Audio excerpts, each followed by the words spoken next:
ฝนกระตกพี่น้องเอ้ยฝนทาดเถอะอยู่ในป่าจักจิว่าจังใดกันเธอ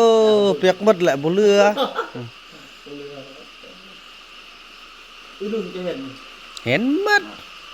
คิดตัวเด้อพวกนู้นนี่เดินยามมันอยากได้น้ำเฮามันเว้าดีอยากได้โทรศัพท์บ่อยากแปลงจอโทรศัพท์บ่เฮ็ดหยังปักคักๆ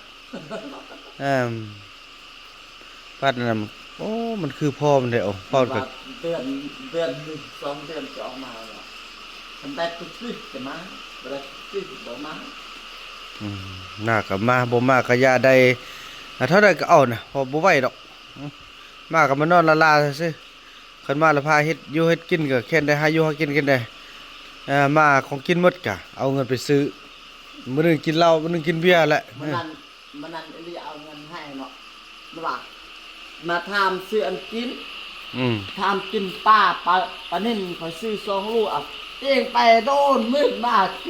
พ่อมันจอมอีมุกยมกินหมดเนาะแล้วอีกไอ้ดีว่าเงินให้หัน30เป็นยังซื้อแต่เราหมดบ่ซื้ออันซีนปิ้งไหมเบอร์1ก็ตายแล้วซีนไปซื้อแต่เราอิ่มเราฮัดเฮียเราเดี๋ยวนี้อีลี่นี่สลัดได้เนาะพี่น้องมานี่เลยหยิบคอกหยิบเครื่องยังให้หมดก็เหาะหมดก็ดีกว่าคนลาวน่ะดีกว่าคนลาวเด้เขาจับอยู่ยานมันจะว่าเขาลักอันนี้แม่นป้าโทเบิ่งเอื้อยเจ้าน่ะเนาะค่อยลองเว้าระยอกสินะแล้วมื้อสิมาส่งหั่นน่ะมาจับเครื่องมารับยับๆอยู่หั่นน่ะแล้วค่อยว่าเอาแม่สิเอาเครื่องอันนี้ก็เลยอันผู้ใดอยากได้ก็เลยใจเอาฮับเอาเฮ็ดแบบขี้คุยนะฮับเอาแล้วค่อยถามว่าบ่เอาเรามันยังอยู่อยู่ในกระเป๋านี่เต็มเด้เนาะเพิ่นยกจุบ่แพ้นี่เอา2-3พื้นนี่บนุ่นเอาผ้าห่มมันเขาบ่มีผ้าห่มบนุ่นเอาให้พื้น1 ปีผมบนุ่นแล้ววันนี้อันเด้อแล้ววันนี้ค่อยว่าเว้าดีๆเอาก็สิเป็นหยังก็ตอนมานี่บ่มีฮอดอันบ่มีทงอันบางๆนี่บัดนี้นี่จนยกเต็มคันบ่แม่นเอาเครื่องอยู่นี่สิเอาอยู่ใส่น้องพายให้น้องพายให้ก็บอกดีๆเฮาว่าอย่าไปตัวเฮาว่าสิแหละโอ้อันตรายเบิ่งกันสิเอาเงินนำข่อยล้านหนึงอีพ่อก็เครียดเบิ่งเด้อสิเว้าฟังสิเอาเด้ออันนั้นว่าอันเอื้อยมาครั้งนี้นี่เอาเงินเอื้อยจากล้านหนึงเด้อเขาว่าอ้าวมาเพื่อหยังเขาว่ามาช่วยหมู่ช่วยคู่มาช่วยอันลูกช่วยหลานช่วยน้องช่วยนุ่งก็สิมาช่วยซื่อๆโอ้บัดนี้ว่ายืมเงินเขามา300,000น่ะว่า300,000ค่อยเฮ้อค่ารถน่ะว่าสิแหละคันเป็นค่อยน่ะว่าสิแหละคันเป็นค่อยบ่เอาดอกยืมนางอื่นเฮาก็ไปใช้อันเอาไปหาเงินใช้กันเฮาบ่มีเฮามาช่วยน้องช่วยนุ่งช่วยพี่ช่วยน้องอันนี้อันใดก็สิไล่เอาหมดว่าสิแหละบัดนั้นบัดกับเมื่อนี่ค่อยถ่ายคลิปแล้วนะอ้ายโอ้บ่กล้าเว้าค่อยเอาแต่300,000ฮะแล้วพ่อเจ้าหั่นน่ะจักสิเครียดยังพ่อตัวเองเขาก็ขี่รถไปรับเอาตัวเองบ่ได้เสียเงินเสียคำ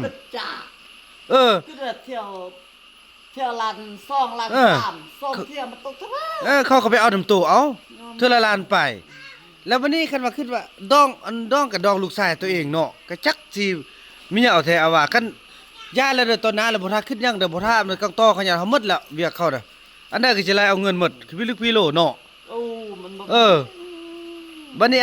อันค่อยให้เขา300,000น่ะก็ให้แท้เขาว่าเขาบ่มีเขายืมมาเนาะแล้วบัดเฮาบ่ยืมเฮาไปรับเอาเด้มื้อนั้นเข้าแล้วบ่ทันหั่นนะแล้วเจ้าล่มพ่อเจ้าน่ะเข้าใจพวกเจ้านี่มาช่วยค่อยหรือว่าพวกเจ้าสิมาคูนฮิตกินนำค่อยแท้ว่าซี่เด้อเขาเว้าแหละว่าเมื่อวานเบิ่งแม่นได้อ้ายค่าอาหารมันล้านปลายค่าทอนค่าเอก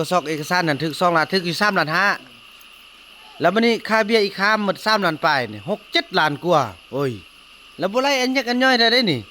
แล้วก็บวกอันอีหยังต่างค่าไปค่ามานี่โอ้ยฮอด8-9ล้านพุ่นเด้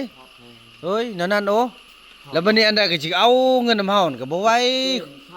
ไปเฮ็ดดองน้ำที่นำลูกหลานเองเข้าจกเงินเองเนาะบางคนมันเป็นล้าน2ล้านช่วยกันอันนี้เขาเฮ็ดแบบอันบักไล่คือกันตอนบักไล่ตอนบักไล่คือกันพี่น้องน่ะคันบ่มีเงินใช้น้ำมันแล้วมันบ่มาอ้าวจนนั้นก็พอจนนั้นก็เลยยุ่งบ่ยุ่งนี่ ย้ายแล้วเด้อบัดนี้บ่เฮาป้าบ่เฮาเอามันยังตึมเด้อพ่อแล้วเด้อเออ เอาใส่ข้าวโพด ก็ถือว่ายังแค่นได้แต่ว่าเงินอันค่าดองพวกเจร99,000กีบนั่นแหละ100 กว่าบาท อันนั้นแท้ก็ยอมรับเป็นเงินพวกเจ้าแท้อันนั้นก็ค่อยต้องให้เป็นนิสันบัญญัติสิบ่ยืนได้แต่บ่ยังได้อันนั้นก็ค่อยจกหมดนี่แต่จริงทำก็เป็นเท่านั่นแหละจกหมดนี่เงิน99,000กีบซื่อๆแม่นบ่ไปเฮาเก็บเถอะไปลูกเตรียมเดินทางเรื่องเราวยังถ้าเบิ่งทางซ่องอันซ่องใหญ่พุ่นพี่น้องเอ้ยเนาะอันนี้มันซ่องซ้ำห้องเฮาอัปเดตในการเดินทาง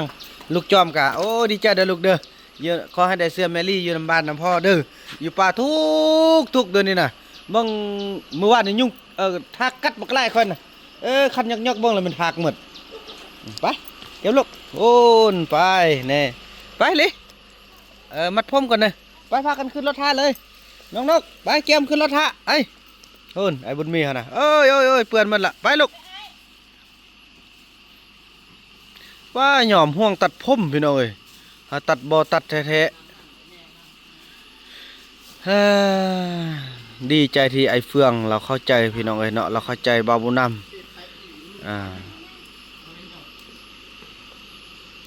พี่น้องนี่น้องบ่ถ้าไปบัดกลับมาถ้าเอาตัวนั้นมาหาเอา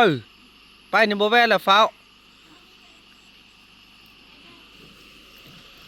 โอ้ยดีใจสาลีขอให้ดีซับบัดนี้เนาะขอให้ใส่เกือบแล้วก็มันบ่ได้ไปซับบัดนี้เนาะพี่น้องเอ้ยพอเฮาก็สู้มาหลายเดือนพอสมควรแล้วจอดเดือนที่4แล้วพี่น้องเอ้ย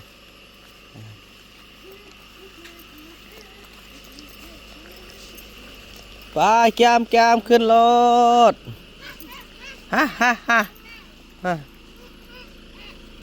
อยู่พี่ก็ให้ทางพอท่อไม่เท่ามาฟ้อนเนาะเพิ่นเอารถจักรมาฟ้อนนี่เพิ่นลงไปลุ่มเพิ่นไปเบิ่งไม่เท่าแพทย์เนาะมาเด้อพุ่นอันลุกขึ้นทางหน้าเดี๋ยวถ่ายแม่มาเพิ่นนึงก่อนเอาบ่สิยกเพิ่นก่อนไปมานี่อิ่มบ่เด้ออัดตู้ก่อนเด้อโอเคพี่โอ้ไอ้จับเดี๋ยวลูกเดี๋ยวเอาละยังใส่ซักเอาใส่ซักเลยเด้อ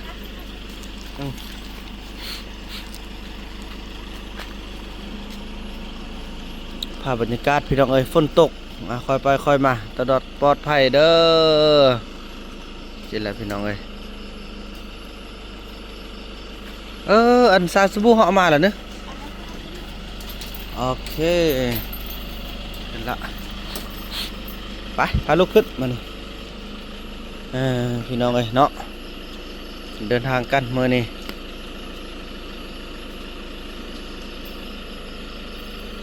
อันนั้นเอาไว้เนิ่นเด้อป้าเถอะไอ้บุญมีเพิ่นอยากไปขนาดอะไรตอนนี้ฟอเสื้อวะ โมสิว่าไว้แม่โดยไปมาแม่ อยากไปกระดัดโดยไปพี่น้องเอ้ยไอ้บุญมีอยากไปละ